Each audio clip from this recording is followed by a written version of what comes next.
And welcome back to the MashUp. I'm joined now with DeMatteo from Arlington High School, the head football coach there. And thanks so much for coming in. Thanks for having me. Have to do the handshake before we actually get started talking.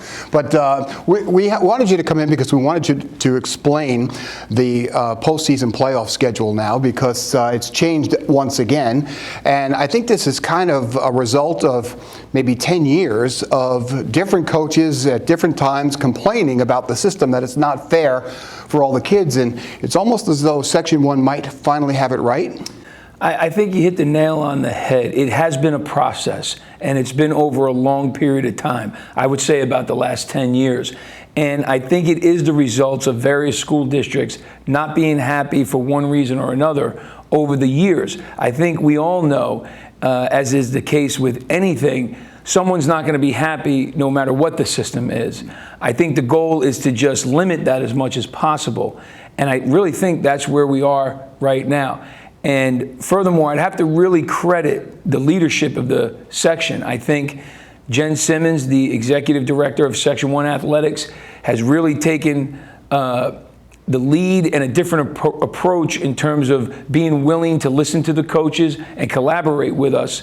And at the same time, I think the coaches have been willing to understand their role in the process in terms of, we're not writing proposals, we're not coming up with the system, we're simply there to offer feedback. And in doing that, I think we've really developed as good of a relationship as we have ever had with the leadership of Section 1, along with the coaches. And I think that's why we are where we are right now. Yeah, so let's break it down and explain to us what's different this year and how it's going to fall out.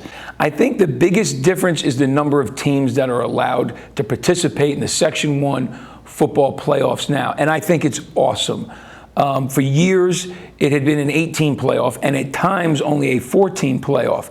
However, this year, it's going to be a 16-team playoff, which I think is great. The bottom line is, we want as many kids participating in our sport as possible. And we certainly don't want to give everybody a free pass to the playoffs. They need to earn it. But at the same time, if we can incorporate as many teams as possible, I think everybody benefits from it.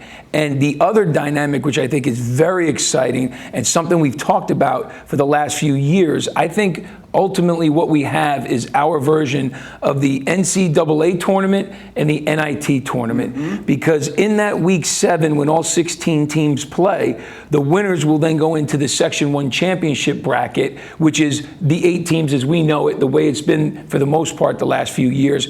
And then the 8 teams that lose week 7 are now going into a structured bowl championship bracket. It is not matchup games. It is not the term that I always dislike, consolation games. Right. It is a structured bowl championship, similar, I'm sure, to what you remember back in 2010 when we played Jay in the divisional championship bracket. We had pizza with Rich. It was a great time. The kids loved it. They bought into it. Right. And for that, I'm very, very excited. The number of teams that will be participating and the manner in which they'll be participating in 2 separate championship brackets. So the way this works is that you get yourself to week 7, everybody's got pretty much an equal shot to then get into the playoffs, which is why you hear a lot of the coaches throughout the season saying, get us to week 7. Week 7 it's now become the pinnacle marker right now. Exactly, and I think what's going on now also is you're really playing for your seeding.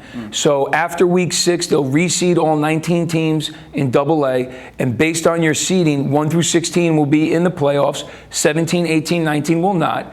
But I think that's still a very fair situation that 16 teams will be in it. Yeah. And you're not in the situation that has happened in years past where maybe you're a very competitive 4-2 team that lost a couple heartbreakers and you're just out. Right. And I think that's the thing we're trying to avoid. Instead now at 4-2, you'll simply be reseeded. You'll be in the playoffs playing whoever you should be playing appropriately. So, across the board, I mean, I'm getting a sense that the coaches really seem to like this. You get that same sense? I am. I don't think you can ever really offer an accurate assessment until you've been through the process, until, quite honestly, even the winter's passed and you've had time to reflect, talk to your peers, collaborate a little bit. However, after being involved in this, not just as the coach in Arlington going into my 9th year, but also as the president for the Section 1 Football Coaches Association for the last 2 years, I think at this point, this is probably as good as it's ever been. And I mean that sincerely, and I'm excited about it, not just for Arlington football, but really for the whole section and for our sport. Yeah. Let's talk about the sport really quickly. We have a little bit of time left.